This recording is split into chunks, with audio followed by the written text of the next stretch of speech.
Olá, este é mais um episódio da nossa playlist Ciência Espiritual e hoje nós vamos falar sobre espiritualidade engajada, principalmente nesses tempos difíceis que nós estamos vivendo. Vamos conferir então?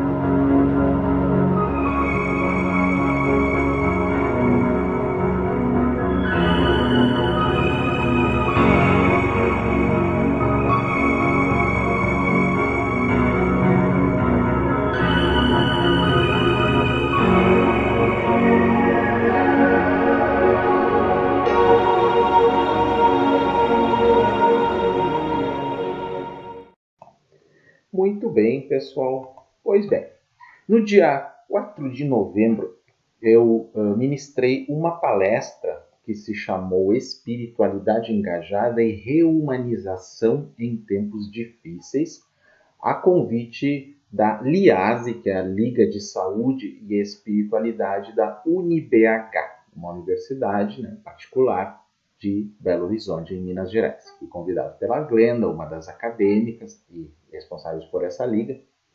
E aí nós fizemos através de, acho que foi pelo Zoom ou pelo sistema do Google, né?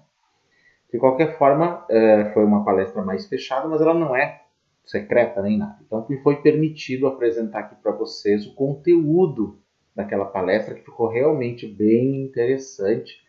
E é esse conteúdo que nós vamos assistir agora, pessoal, para vocês terem uma ideia do que é realmente a espiritualidade engajada e depois falando sobre reumanização.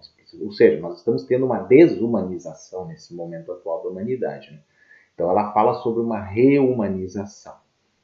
E foi, basicamente, essa palestra para acadêmicos de medicina, alguns de psicologia, de área de saúde. E é importante colocar isso para essas pessoas e que essas pessoas tenham interesse em espiritualidade através dessas ligas acadêmicas de saúde e espiritualidade. E é realmente muito importante que esses profissionais de saúde, mesmo que não tenham nada a ver com espiritualidade inicialmente, vejam a importância que tem esse lado transcendental, do ser humano, essa visão seja religiosa, filosófico-religiosa, espiritual, filosófica, porque tem interferência no processo de cura, de convalescência, de recuperação dos seus pacientes. Então, esse é um ponto interessante também que se pode colocar. Então, vamos conferir inicialmente essa palestra. Muito bem. É um tema realmente muito interessante. Eu já vou começar a compartilhar aqui a nossa tela da minha apresentação. E um detalhe importante, eu vou deixar essa apresentação também depois, vou mandar para a Glenda, para o e-mail dela. Ela está em PDF, daí vocês vão poder ter acesso a ela também, ok? Então, já vou aqui colocar minha apresentação para vocês. Vamos lá. Aqui, minha tela inteira. E aí, nós vamos ver se vai aparecer. Está aparecendo aí? Tá sim. Ótimo. Então, espiritualidade engajada e reumanização em tempos difíceis. Vocês sabem por que eu digo isso, né? Ali a Glenda ela já leu um pouco da minha apresentação. Quem quiser depois me procurar no YouTube, é o canal Paulo Steck, ou só Paulo Steck, vocês já conseguem me encontrar por lá. Então, vamos direto para o nosso tema, pessoal, dá tempo, né? Aqui. Bom, antes da gente poder falar sobre uma espiritualidade engajada, nós temos que falar sobre uma espiritualidade que, na verdade, é tóxica e que é o oposto dessa espiritualidade engajada. E quem definiu isso no Brasil, embora não tenha sido ela que criou, mas foi ela que, de certa forma, levou esse assunto à baila, foi uma psicóloga clínica, especialista em saúde mental e psiquiatria de São Paulo, a Evelise Valério, que escreveu o seguinte: espiritualidade sem consciência social é apenas positividade tóxica. Não justifiquemos barbaridades com base em crenças que compõem recursos individuais para lidar com a sua vida na vida dos outros. Você pode acreditar e cultivar sua religiosidade e espiritualidade sem impor sua visão de mundo aos outros. Esse culto pela positividade, que ignora aspectos da sociedade e subjetividade das pessoas, é muito prejudicial. Nem todo dia tem terreno fértil para agradecer e ser feliz. Tudo bem, muito bem.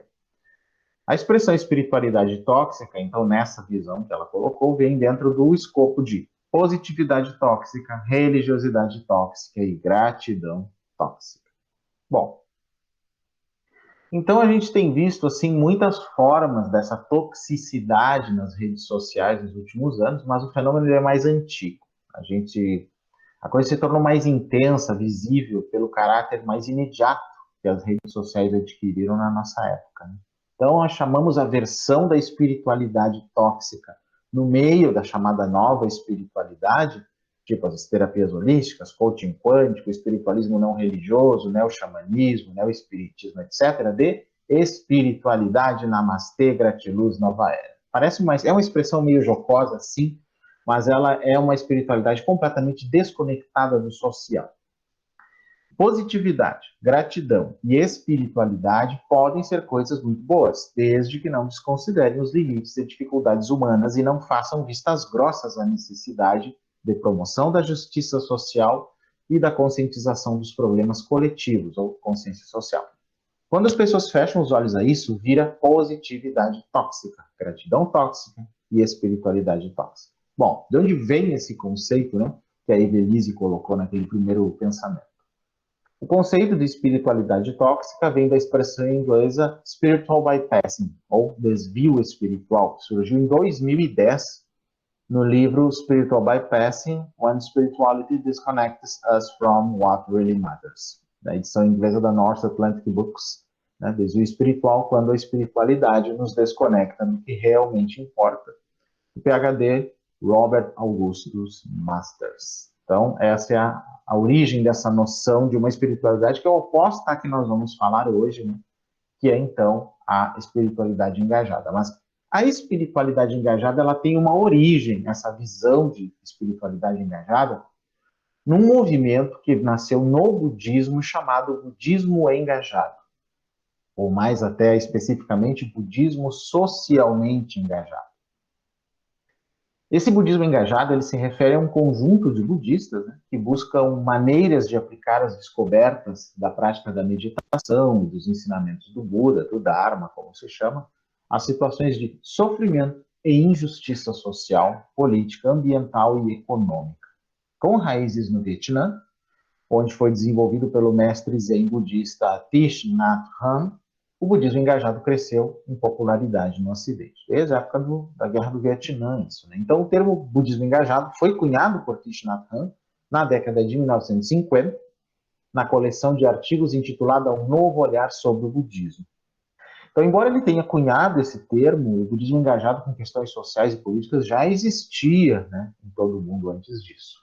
Então, o conceito se originou da necessidade de responder às crises mundiais, especialmente a Guerra do Vietnã.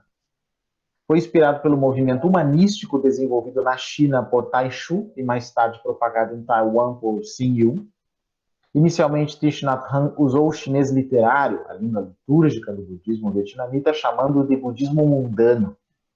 Durante a guerra, ele e sua sangha, ou sua comunidade espiritual, fizeram esforços para responder ao sofrimento que viam ao seu redor, em parte copiando o ativismo não violento de Mahatma Gandhi na Índia e do reverendo Martin Luther King Jr. nos Estados Unidos para opor-se ao conflito. Então, veja só, essa ideia do budismo engajado, né, ele tem uma influência do budismo, uma influência do hinduísmo de Mahatma Gandhi e até do protestantismo de Martin Luther King. Então, toda essa espiritualidade engajada que eu vou falar é bastante plural já na sua origem, que é muito bom.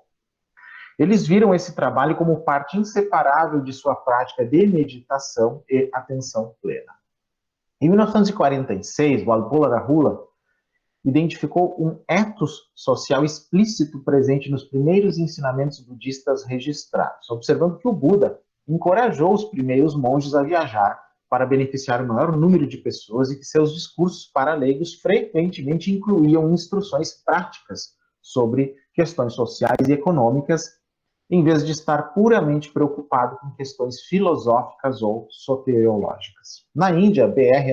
Ambedkar também defendeu uma forma de budismo engajado, intitulado budismo Dalit. Então, ele adaptou o budismo para inspirar a transformação social em sua comunidade, os Dalits, né, grupo historicamente excluído dentro do sistema de castas indiano.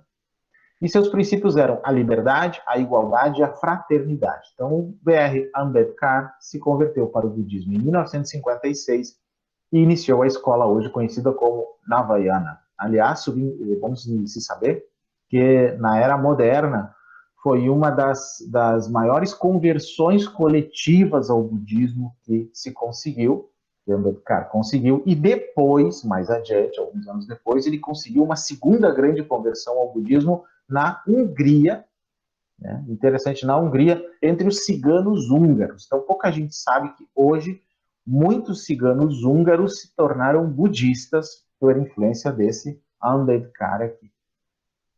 O atual Dalai Lama, Tenzin Gyatso, tem opinado sobre a necessidade dos budistas se envolverem nas questões sociopolíticas.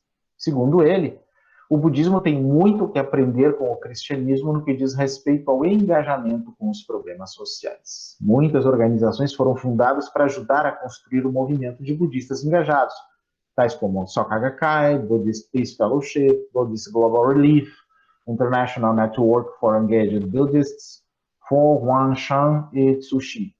Em 1964, Thich Nhat Hanh fundou a Escola de Serviços Social da Juventude, com o foco de treinar assistentes sociais através dos princípios do budismo engajado. Membros da escola ajudaram a reconstruir vilas destruídas na Guerra do Vietnã, aliviando o sofrimento das vítimas do conflito. Bom, aí ele propôs 14 preceitos do budismo engajado, que depois a gente vai contextualizar para a ideia de uma espiritualidade engajada. Então, esses princípios, como ele definiu já na época, na década de 50, seriam os seguintes: não idolatre nem se prenda a doutrinas, teorias ou ideologias, mesmo as budistas. Então, é um preceito antifanatismo mesmo. Segundo, não pense que o conhecimento que você possui agora é a verdade imutável e absoluta. Evite ser mente fechada e preso às ideias do presente. Porque, inclusive, né, como a gente sabe, infelizmente, nas religiões, os dogmas são apresentados como uma forma de verdade absoluta, e isso é uma das causas de vários problemas envolvendo religião ao longo de toda a história. Terceiro preceito, não obrigue os outros, incluindo as crianças, através de qualquer método, a adotar suas visões de mundo, seja através da autoridade, da ameaça, do dinheiro, da propaganda ou até mesmo da educação. Quarto preceito, não evite o sofrimento ou feche seus olhos para ele. Não perca a consciência da existência do sofrimento na vida do mundo. Até porque, quando se faz isso em espiritualidade, acaba se caindo no que eu falei no início, a positividade tóxica, né? Como a gente brinca às vezes, estou só lá no cósmico, só no divino, e eu nem olho para as mazelas do mundo, e as pessoas sofrendo e morrendo de fome por aí, né? Quinto preceito, não acumule riqueza enquanto milhões passam fome. Viva de maneira simples e compartilhe seu tempo, sua energia e seus recursos materiais com aqueles que precisam. O sexto preceito, não cultive raiva ou ódio. Aprenda a penetrar e transformar esses sentimentos quando eles ainda forem sementes do seu consciente. O sétimo preceito, não se perca na dispersão e no seu meio. Plante sementes de alegria, paz e compreensão em si mesmo para facilitar o trabalho de transformação das profundezas de sua consciência. O oitavo, não pronuncie palavras que possam criar discórdia e causar a ruptura da comunidade. Tome qualquer esforço possível para reconciliar e resolver todos os conflitos, por menor que possam ser. Nono, não diga inverdades para ganhos pessoais ou para impressionar as pessoas. Não diga palavras que possam causar divisão e ódio. Não espalhe notícias que você não tem certeza se são verdadeiras. Olha, já previ as fake news já naquela época, década de 50, né, gente? Tenha coragem para denunciar situações de injustiça, mesmo que isso ameace sua própria segurança. Décimo preceito. Não use a comunidade budista para ganho pessoal ou lucro, nem transforme-a em um partido político. Uma comunidade religiosa, no entanto, deve sempre se posicionar de maneira clara contra a opressão e a injustiça e deve se empenhar para mudar essas situações sem se envolver em conflitos partidários. 11º preceito, não viva com uma ocupação que prejudique os seres humanos e a natureza. Não invista em empresas que privam os outros do direito à vida. Escolha uma ocupação que o ajude a perceber seu ideal de compaixão. Isso já é uma coisa importante, né? A ocupação que se tem que trazer algum grau de satisfação e benefício, não só para a pessoa, como para a comunidade. Uma coisa que é cada vez mais comum se pensar hoje. 12º, não mate, não deixe os outros matarem, encontre todos os meios possíveis para proteger a vida e evitar a guerra. 13º, não possua nada que pertence aos outros. Respeite a propriedade dos outros, mas evite que eles lucrem com o sofrimento de seres humanos ou de qualquer outra espécie da Terra. E o 14º preceito do budismo socialmente engajado é não abuse de seu corpo. Aprenda a tratá-lo com respeito, não olhe para ele como um mero instrumento. Bom, a partir desta visão é que nasce para nós uma ideia de uma espiritualidade engajada, não necessariamente do budismo, mas qualquer espiritualidade, né? Então, esse conceito de espiritualidade tóxica, do qual eu falei no início, ele se opõe a esse de espiritualidade engajada, né? Esse segundo, um conceito que vem, então, a partir da ideia de budismo engajado, ou budismo socialmente engajado, como definido pelo Thich Nhat Hanh nos anos 50. Uma espiritualidade engajada significa, então, uma espiritualidade socialmente engajada, comprometida com a consciência social e na proatividade que leva a uma maior justiça social. Então, aproveitando esses 14 preceitos do budismo engajado, podemos dizer que uma espiritualidade engajada propõe, aí seriam 14 princípios. Primeiro, de não idolatria. Não idolatre nem se prenda a doutrinas, teorias ou ideologias quaisquer que sejam. O outro, uma de visão aberta, ou seja, não pense que o conhecimento que você possui agora é a verdade imutável e absoluta. Queira sempre aprender com mente aberta e não fanática. Terceiro, o não fanatismo. Não obrigue os outros a adotar suas visões de mundo, seja através da autoridade, da ameaça, do dinheiro, da propaganda ou até mesmo da educação. Ajude os outros a renunciar ao fanatismo e à estreiteza da mente. Ainda um princípio de empatia, algo que está, infelizmente, muito em falta nos dias atuais. Não evite o sofrimento ou feche seus olhos para ele. Não perca a consciência da existência do sofrimento na vida do mundo. Descubra formas de estar com aqueles que sofrem, seja através do contato pessoal, de visitas, de imagens ou de sons. Assim sendo, desperte a si mesmo e aos outros para a realidade do sofrimento do mundo. O quinto, vida simples. Não acumule riqueza enquanto milhões passam fome. Não tenha como meta de sua vida a fama, o lucro, a riqueza ou os prazeres sensuais. Viva de maneira simples e compartilhe seu tempo, sua energia, seus recursos materiais com aqueles que precisam. O outro princípio do não ódio, não cultive raiva ou ódio. Aprenda a penetrar e transformar esses sentimentos quando eles ainda forem sementes do seu conceito. Também o princípio de transformação interna. Não se perca na dispersão e no seu meio. Mantenha contato com as coisas maravilhosas, renovadoras e curativas que estão presentes dentro de si e nos seus arredores. Plante sementes de alegria, paz e compreensão em si mesmo para facilitar o trabalho de transformação das profundezas de sua consciência. O oitavo seria um princípio de mediação de conflitos, algo que, aliás, está muito em voga atualmente. Não pronuncie palavras que possam criar discórdia e causar a ruptura da comunidade. Tome qualquer esforço possível para reconciliar e resolver todos os conflitos, por menor que possam ser. Ainda um princípio nono, que é o de coerência social. Não diga inverdades para ganhos pessoais ou para impressionar as pessoas. Não diga palavras que possam causar divisão e ódio. Não espalhe notícias que você não tem certeza se são verdadeiras. Não critique ou condene coisas das quais você não tem certeza.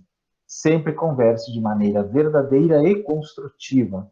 Tenha coragem para denunciar situações de injustiça, mesmo que isso ameace sua própria segurança. O 10º é um princípio de transformação social.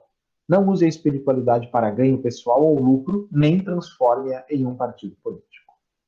Uma pessoa ou grupo espiritual, no entanto, deve sempre se posicionar de maneira clara contra a opressão e a injustiça e deve se empenhar para mudar essas situações sem se envolver em conflitos partidários. E nós tivemos ao longo da história, inclusive, muitos religiosos que fizeram esse trabalho. O caso do próprio Thich Nhat Hanh, e temos muitos outros exemplos na história do mundo inteiro. Ainda um princípio de vida correta. Não viva com uma ocupação que prejudique os seres humanos e a natureza. Não invista em empresas que privam os outros do direito à vida. Escolha uma ocupação que o ajude a perceber seu ideal de amor e compaixão. Obviamente não podia faltar um princípio de não violência, né? Não mate, não deixe os outros matarem, encontre todos os meios possíveis para proteger a vida e evitar a guerra. Um princípio hoje em dia muito importante, como sempre foi, obviamente, que é o de não corrupção. Não possua nada que pertence aos outros. Respeite a propriedade dos outros, mas evite que eles lucrem com o sofrimento de seres humanos ou de qualquer outra espécie da Terra. E, por fim, um princípio de autocuidado. Não abuse de seu corpo. Aprenda a tratá-lo com respeito. Não olhe para ele como um mero instrumento. Então, a partir dessa visão que vem lá de Thich Nhat Hanh, misturado com ideias de Gandhi e de Martin Luther King, se chega a esses que seriam os princípios de uma espiritualidade engajada, que como você pode ver, independe se é uma espiritualidade que vem por uma religião formal, por uma religião mais atual, por alguma outra visão mais moderna de espiritualidade, desde que esses princípios estejam contemplados, seria uma forma de espiritualidade engajada. Mas aí é que nós entramos na questão da reumanização junto com a espiritualidade. O que isso quer dizer? Nós perdemos alguma coisa da nossa humanidade? Bom, por exemplo, uma pessoa espiritualmente tóxica, daquele primeiro tipo que eu falei no início da palestra, geralmente manifesta pensamentos e diz coisas como: tudo tem um lado bom, mesmo quando parece muito negativo. Então, você não deve se opor a isso, aceita que dói menos, né? O que nós podemos dizer para contrapor a isso? Bom, isso induz a uma aceitação passiva dos abusos de todos os tipos, quando na verdade deveríamos apoiar a pessoa para que ela supere o sofrimento pelo qual está passando dentro da perspectiva dela, não impondo um juízo moral nosso. Outra coisa que essas pessoas tóxicas dizem é: você não pode se sentir assim, tem que superar isso. Bom, além de um julgamento, isso traz uma cobrança pesada em cima de quem já está em grande sofrimento. Faz a pessoa parecer ainda mais errada e inferior do que provavelmente já se acha. É como colocar uma pá de cal em cima de seu sofrimento. Isso pode aumentar o risco de suicídio, inclusive. O ideal é apoiar a pessoa da melhor forma possível, sem solapar suas capacidades, esperanças e propósitos anteriores ao problema. Outra coisa que essas pessoas tóxicas dizem é: você tem que evitar o erro, a falha, o pecado, etc. Com frequência, quem diz isso não faz o mesmo na própria vida. É um hipócrita. Cria uma autoimagem sem falhas, completamente ilusória. A pessoa não percebe a ilusão criada, mas os que convivem com ela percebem. E isso mina a credibilidade com o tempo. Mas no caso de alguém em momento de grande sofrimento, a pessoa pode não perceber isso e cair na armadilha, prejudicando ainda mais sua saúde mental. Outra coisa que essas pessoas dizem geralmente é: pensar no que está ruim, ou no que aconteceu de ruim, ou reclamar, ou procurar reparo, é ficar à mercê de baixas vibrações. Essa é a pior de todas, essa é a mais complicada, a mais tóxica, né? Essa é uma das coisas mais graves que uma pessoa espiritualmente tóxica pode fazer. Elimina completamente duas coisas. Internamente, solapa a possibilidade do autoconhecimento psicológico, mental, espiritual, algo que passa por entender emoções positivas e negativas. E externamente, solapa a consciência social que busca a promoção de justiça social, princípios então da espiritualidade engajada, pois cria um claustro na mente para evitar de se olhar para o lado e ver o oceano de sofrimento que envolve a vida de todos. É como criar um mundo de contos de fadas, na verdade. Bom, outra coisa que dizem: isso é seu karma, pois poderia ser pior, no caso daqueles que acreditam nessas coisas. Terrível julgamento. Como se a hipótese de que um sofrimento poderia ser maior diminuísse, né, a dor do sofrimento real que se está sentindo. É real no sentido da perspectiva da pessoa que sofre, que não pode ser jamais minimizado. Se usarmos o modo como nós ou outros encaramos os problemas como régua para como os outros devem encarar a vida, estaremos sendo petulantes, soubermos com uma síndrome do espiritualmente superior, sem empatia ou compaixão. Bom, e para isso, então, vamos ter que entender o significado de humanização para entender o que é essa desumanização que essa espiritualidade tóxica tem, né, feito na nossa vida. Bom, humanização, ação ou efeito de humanizar, de tornar humano ou mais humano, tornar benévolo, tornar afável, mudar o comportamento e atitudes, tornando-se humano e dando condições humanas, fazer adquirir hábitos sociais polidos, civilizar, amansar, no caso de animais, tornar-se humano, humanar-se. Vivemos um tempo de desumanização. Como isso ocorre? Com comportamentos como elitismo, romantização da pobreza, gourmetização do sucesso, além da tendência a considerar os desafetos como não humanos, para que se possa eliminá-los. Adjetivos desumanizantes como monstro, louco, bizarro, não humano, como se na verdade não fossem seres humanos que fizessem aquelas atrocidades. Bom,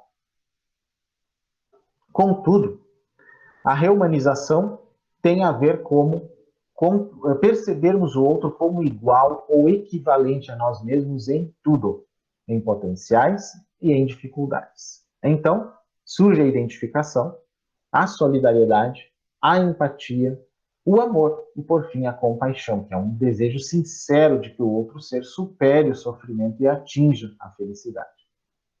Então, a reumanização, nesse sentido, espiritualmente falando, é o processo pelo qual se reverte o dano causado pela desumanização.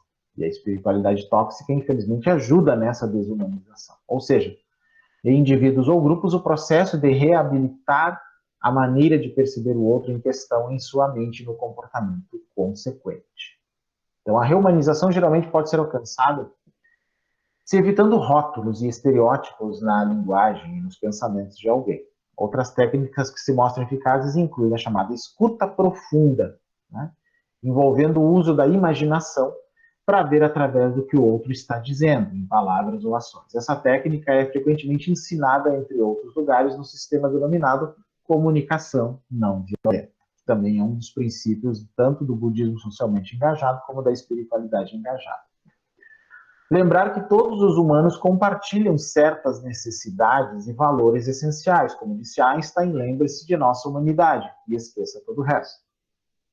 Guardar seus pensamentos e linguagem para deixar de fora os estereótipos e rótulos e evitar representações na mídia e outras influências externas que incentivem os estereótipos. Esse é um ponto importante também, né, gente? Aqui, eu vou fazer alguns comentários ainda, mas já deixo aqui uma bibliografia recomendada para vocês, que, como eu disse, vou deixar o PDF dessa apresentação disponível para vocês, e aí vocês podem, né, tentar obter esses livros que têm conexão com esse tema, né, que eu estou falando aqui. Muito bem. Bom, essa foi basicamente a apresentação, né, com os slides, mas depois nós tivemos algumas perguntas, eu falei mais um pouquinho sobre toda essa questão da espiritualidade engajada e suas polêmicas, comparando com uma espiritualidade tóxica, e aí dá mais alguns minutos que eu vou apresentar para vocês agora também do que nós conversamos por lá. Confiram aí. Bom, então ficou claro que existe uma espiritualidade que não é engajada, que na verdade é tóxica, né? Vamos dizer assim, existem três tipos, né? Uma espiritualidade simplesmente, pode ser a da religião, que não precisa ser tóxica necessariamente, porque não é essa a ideia, mas que não se engaja também socialmente. Existe uma espiritualidade que ainda, além disso, é tóxica pelas formas como eu coloquei ali, né? Ou que se aliena, ou que culpa a vítima, ou que romantiza coisas como pobreza, miséria, né, e falta de oportunidades. Então, isso é um grande problema. Só o elitismo se beneficia com isso. E desumaniza as pessoas, de certa maneira. E uma espiritualidade que, então, se engaja socialmente, né, de forma neutra em relação à questão partidárias, por exemplo, porque realmente isso muda com o tempo todo, mas o que não muda são as necessidades do ser humano. Isso não muda. O ser humano continua tendo as mesmas necessidades, sejam biológicas, psicológicas, né, espirituais até. Isso não muda de forma alguma. Então, a ideia de uma espiritualidade engajada é neste sentido. Nunca deve ser uma espiritualidade partidária, gente. Nem ideológica no sentido que o termo é usado hoje, porque acaba sendo ideológico partidário. Isso realmente não faz sentido nenhum para nós, porque essas coisas mudam a cada momento, né? Agora, uma visão de uma espiritualidade que reconhece o sofrimento humano, as necessidades humanas e procura fazer a sua parte para que isso seja diminuído, minimizado, é o mínimo que as religiões e a espiritualidade em geral têm a fazer, porque ela já existe no mundo como uma alternativa para o sofrimento, para a minimização do sofrimento humano.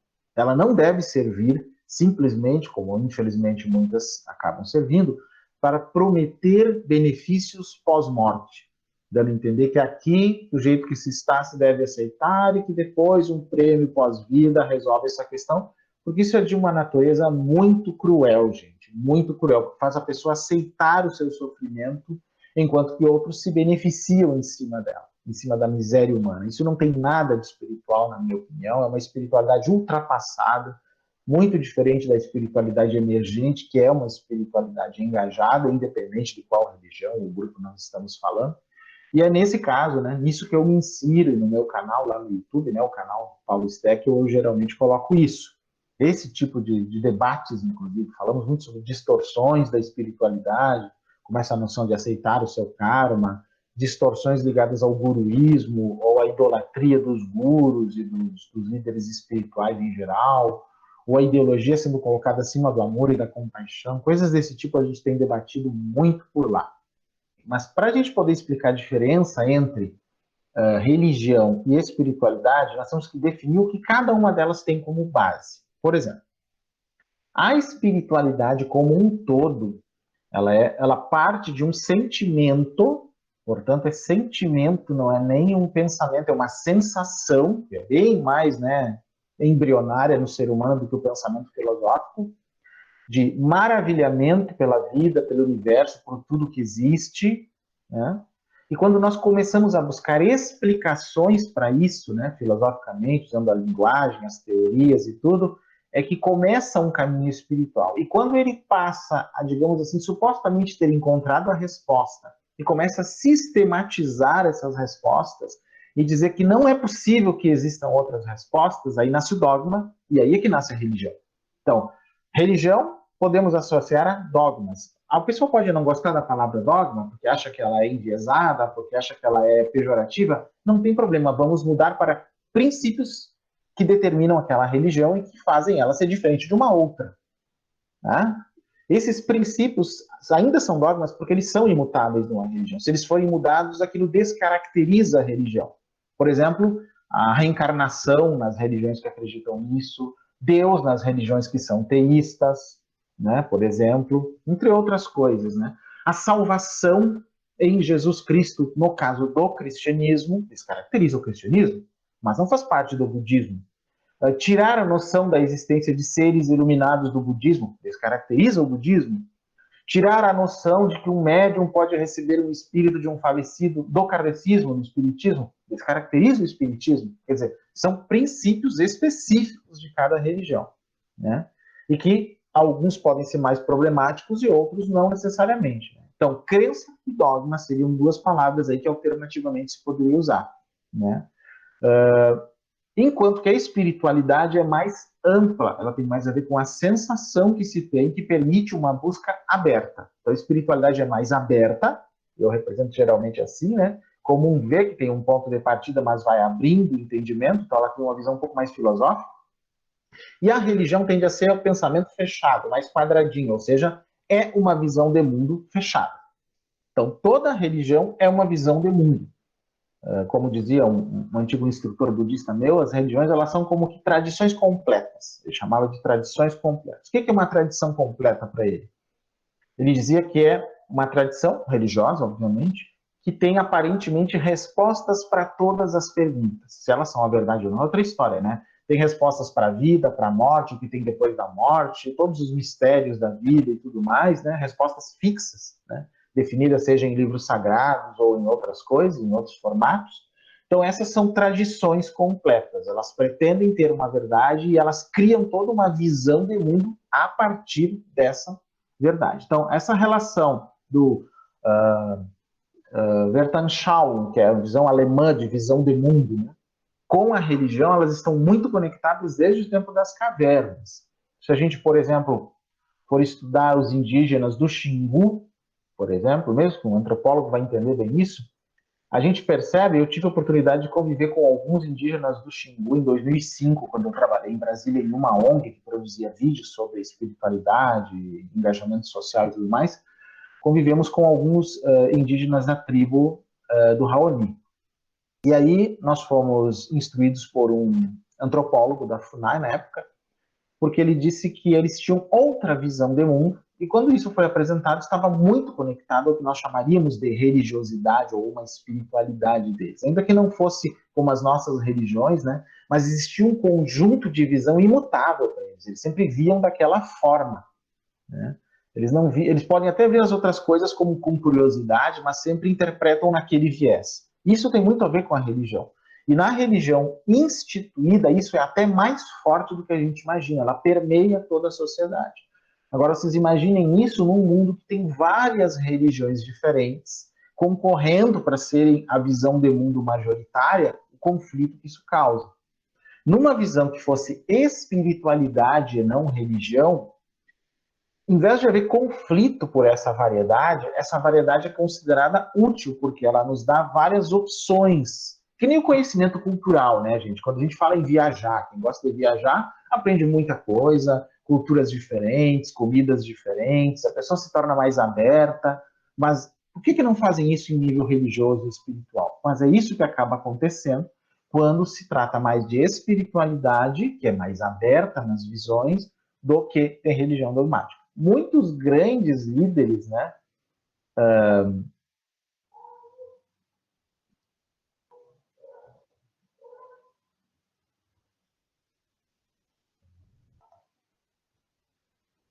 Voltamos. Muitos grandes líderes espirituais, bem modernos até, têm conseguido fazer essa conexão entre conhecimentos uns dos outros. Por exemplo, Dalai Lama tem muitos contatos com praticantes do cristianismo, do islamismo, do próprio hinduísmo, e eles trocam ideias sobre suas visões da espiritualidade. Ou seja, eles não debatem os pontos de divergência entre eles, porque isso é inconciliável do ponto de vista dogmático, né? Mas eles debatem os pontos de convergência.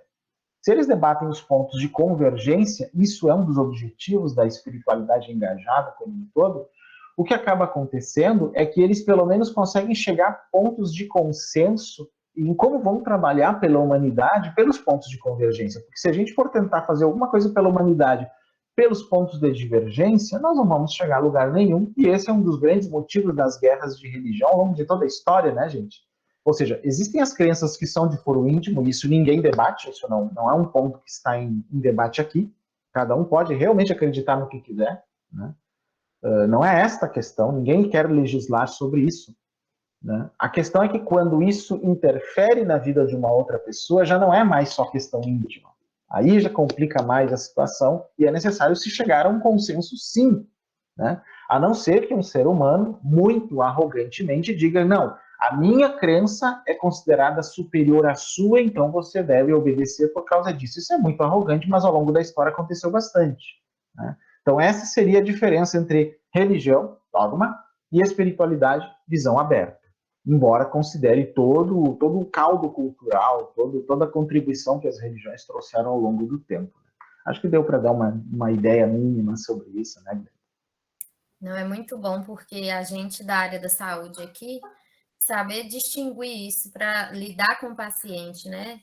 A gente tem que entender sobre a religião dele, respeitar, só que saber trabalhar sobre a espiritualidade também, principalmente quando se O que eu, às vezes, sempre que né? eu posso conversar com gente da área da saúde, né, os médicos, enfermeiros e outros mais que vão ter que fazer isso, encontrando pacientes das mais variadas origens religiosas, né, em momentos assim de convalescência, por exemplo, e outros, eu digo assim, procurem ver os pontos de conexão com essa visão de mundo religiosa que a pessoa traz.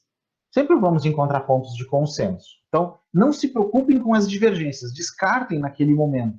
Mas procurem com vocês, podem até usar um viés pessoal para isso, não creio que seja ruim, para encontrar pontos de convergência que facilitem a recuperação do paciente, ou ele aceitar um determinado tratamento, ou uma coisa que vocês vão propor para ele, porque é necessário para a própria saúde dele, né? Eu acho que isso funciona bem mais. E no dia a dia eu uso esse método também, né? De procurar os pontos de convergência, que na realidade me fazem ter amigos em várias religiões que entre si se pegariam no tapa, né? No final da história. Então, no meu canal mesmo eu trago visões muito distintas ali, pessoas que têm visões bem distintas, e a gente sempre chega a pontos de consenso. Porque realmente a gente não pode pretender resolver as grandes divergências da humanidade, né, gente? Não que isso não possa ser resolvido no futuro, mas não é essa a ideia. A ideia é ver onde nós podemos nos conectar pela convergência. Então, é isso que o budismo engajado busca, a convergência. Poxa, como é que moral que nós podemos ter, né, gente, de nos considerarmos pessoas espiritualizadas ou religiosas, se nem nos pontos de consenso nós fazemos algo pela humanidade?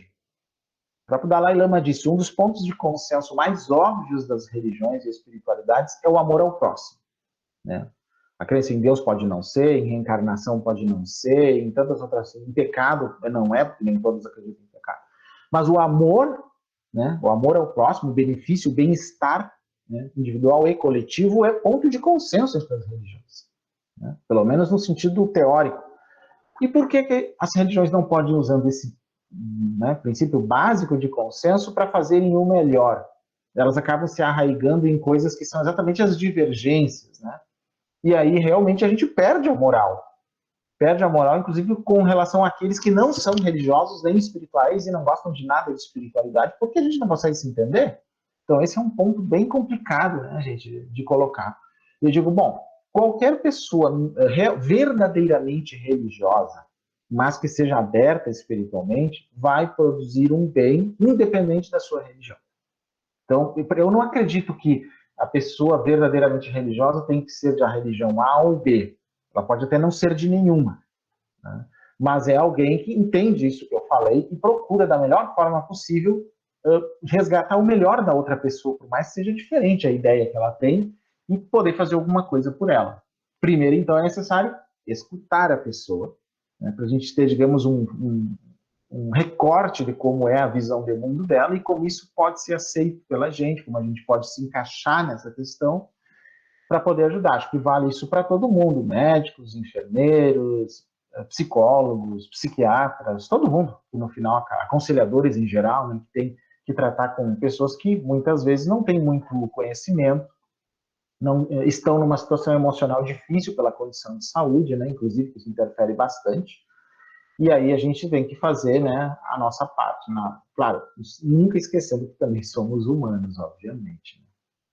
A gente tem que entender, na verdade, que espiritualidade é um todo e a religião está dentro do que eu chamei de espiritualidade. Elas não são opostas. Então, a religião está contida dentro do que nós chamamos de espiritualidade. Ela é um determinado tipo de visão de espiritualidade.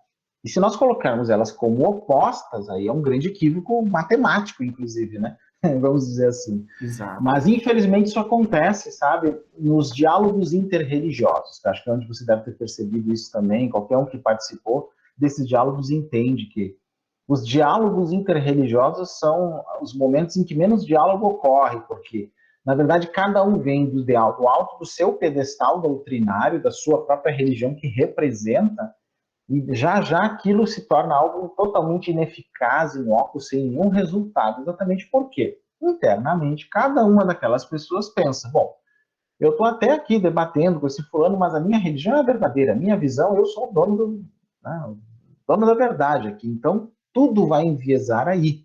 E quando são buscadores, é diferente. Quem tem uma visão científica, por exemplo, uma visão de busca, né, que acho que a palavra mais ligada à espiritualidade é busca, né, busca espiritual.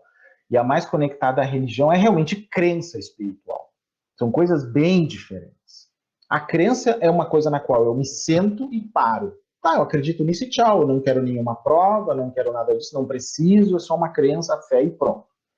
Não. A fé, ela pode, para a espiritualidade, ser um mote, ela não tem que ser o fim, ela tem que ser o começo do processo. Até o ato de fé pode existir até em ciência, em que alguém lá fazendo uma experiência, tentando fazer uma invenção, ele cria uma teoria na mente dele em que naquele momento é só uma ideia, mas depois ele vai tentar colocar isso em prova. Não tem problema, né? Só não pode ser o ponto final.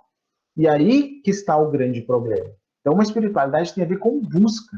E neste sentido que eu acho que ela pode se conectar com a ciência, porque a ciência é pura busca nesse sentido, né? E ela também se modifica. Claro que a ciência modifica suas ideias, né? Todo a sua visão de mundo científica, né? Como se chama, ao longo do tempo também. E é fácil comparar isso ao longo da história, né? Thomas Kuhn, por exemplo, falou muito sobre isso. Não sei se vocês já leram Thomas Kuhn, né, que escreveu sobre as revoluções científicas, né? E ele foi mostrando como as coisas foram mudando ao longo do tempo. Desde a visão, por exemplo, geocêntrica, até a visão que nós temos hoje. Havia um tempo em que se pensava que realmente a Terra não era mais o centro do universo, mas se achava que só existia o nosso sistema solar.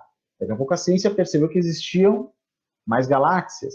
Até pouco tempo atrás, não vamos muito longe, se achava que não existiam outros sistemas com planetas. Agora já se sabe milhares e milhares e milhares, até que podem abrigar vida. Ou seja, a cada momento nós estamos tendo mudanças científicas, né? Mas não significa que a ciência estava errada antes, porque ela nunca se propõe a ser absoluta. Quem não se propõe a ser absoluto não está errado. Digo, olha, até aqui parece que o caminho é esse, vamos mais adiante um pouquinho. A religião não consegue fazer isso, porque ela já se mostra como um projeto pronto, né, em que não tem como mudar isso. Né? Se determinada crença religiosa ela passa por uma pesquisa científica e se mostra que aquela crença não faz sentido, há um conflito entre ciência e religião. Um exemplo muito simples, o criacionismo versus o neodarwinismo. É um bom exemplo, né, nesse caso. Quer dizer, como conciliar aqui? Só é possível, muitas vezes, no campo religioso, fazendo estratagemas filosóficos para dizer que, tá, então aquilo foi dito meio simbolicamente na religião, que daí dá para encaixar com a ciência. Mas a ciência não precisa fazer isso, ela está mostrando claramente o que ela está descobrindo. Então, são coisas complicadas. O que eu vejo como uma espiritualidade do futuro, e que já nem é tão futuro assim, acho que nós já vamos nos conectar a isso, é uma espiritualidade que converse realmente com a ciência, e a partir daí, nós talvez tenhamos alguma coisa que é diferente do que nós vimos nos dois casos. O que eu quero dizer com isso? Por exemplo, vamos pegar a própria ciência da física. Né? A física, até o início do século XX, era de um tipo, depois é um outro tipo muito diferente. Né? No século XIX, chegaram à audácia de dizer que tinham descoberto tudo que era possível. Nem o eletromagnetismo não tinha sido descoberto ainda e se dizia isso, né? Porque eles achavam que tudo era daquela forma material. Quando se descobriu o eletromagnetismo, a radiação e tudo mais, já se viu que não era bem assim, que aquele modelo não servia mais. Aí tiveram que criar uma nova visão de mundo, uma nomenclatura, uma forma, né, filosófica de falar sobre aquilo que gerou a mecânica quântica, que também serviu por um tempo, mas com o tempo, mais da década de 50 para cá, se mostrou ineficiente em algumas coisas. Já desde a época de Einstein, né, com a relatividade, se mostravam essas divergências entre o macro e o micro, que são linguagens diferentes, que não se conversam muito. Significa que existe uma terceira linguagem que pode falar sobre as duas coisas, mas que não se atingiu essa capacidade ainda. Só que a ciência sabe disso. Não significa que ela trouxe verdades absolutas. Ela sabe disso. A espiritualidade, e principalmente a religião, não pensam dessa forma. Né? Então, muitas vezes, algumas linguagens da mecânica quântica se aproximaram da linguagem mística. Né? Só que, inclusive, isso é meio duvidoso, porque muitos, hoje em dia, se aproveitaram dessa linguagem misteriosa da mecânica quântica, né, para fazer um tipo de trabalho, que a gente chama aí de coaching quântico, e umas falácias que chamam de física quântica, que de física quântica mesmo não tem nada, e que os tais especialistas nesse tipo de coisa quântica não conhecem uma única fórmula de física, né? Aí realmente é complicado, né? A gente fica muito complicado de falar disso, né? Eu, pelo menos, estudei um pouco disso para não falar besteira, né? Mas a gente tem muito disso mesmo.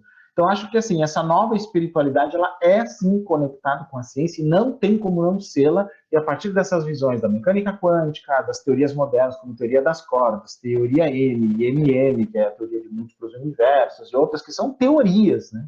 Elas não são místicas. Pode-se conversar com elas. Teoria sobre a consciência também, que é um dos campos de pesquisa, né, que eu tenho. Então, tudo isso é possível conversar com a espiritualidade. não com a religião enquanto algo dogmático, como a gente já sabe, né? Por exemplo, no caso do criacionismo, se tenta fazer ele retornar pela porta dos fundos através do famoso design inteligente, que simplesmente usa só inferências e coisas que não fazem sentido e nem são testáveis, né? Se não é testável, não é científico. Não tem como ser ciência, é crença. É mais fácil assumir isso e pronto, né? Ninguém é proibido de ter suas crenças. Então é essa questão que eu coloco de diferenciação entre uma visão antiga disso e essa visão moderna que não só flerta com a ciência, mas até permite um namorico ali bem bom, até, digamos assim. Bom, ok, pessoal, é isso aí. É isso que nós apresentamos na nossa palestra, né? Espiritualidade engajada e reumanização em tempos difíceis. E acho que deu um recado bom sobre isso para vocês entenderem, né, a diferença entre uma espiritualidade e uma positividade tóxica e uma espiritualidade realmente engajada. Acho que ficou bem claro para vocês, né? Bom, se vocês gostaram desse episódio, não deixem de curti-lo, compartilhá-lo, se inscrever no nosso canal, apoiá-lo, seja como membro ou através de um depósito por Pix, seja como for, vocês podem ajudar a gente de várias formas, inclusive. Bom, quem quiser, inclusive, me encontrar nas redes, aqui está meu Instagram, @paystackle, aqui o próprio YouTube, _paystackle é meu Twitter, tem uma página de fãs no Facebook, que é o canal Paulo Steckel, e vocês podem mandar dúvidas, sugestões, críticas, tudo para o meu e-mail, paystackle@gmail.com. E também, se vocês quiserem fazer um Pix em favor do canal, que eu agradeço muito, que muitas pessoas têm nos ajudado ultimamente, vocês podem utilizar a chave Pix paystackle@gmail.com, que é o meu e-mail. Eu agradeço muito as pessoas que têm nos auxiliado, entendendo o quanto é importante esse tipo de doação para esse trabalho que nós temos feito aqui. Ok? Então agradeço muito realmente o apoio de todos vocês, da forma que cada um pode apoiar, né? E na próxima semana estaremos aqui novamente com algum assunto bem interessante para vocês. Até lá então!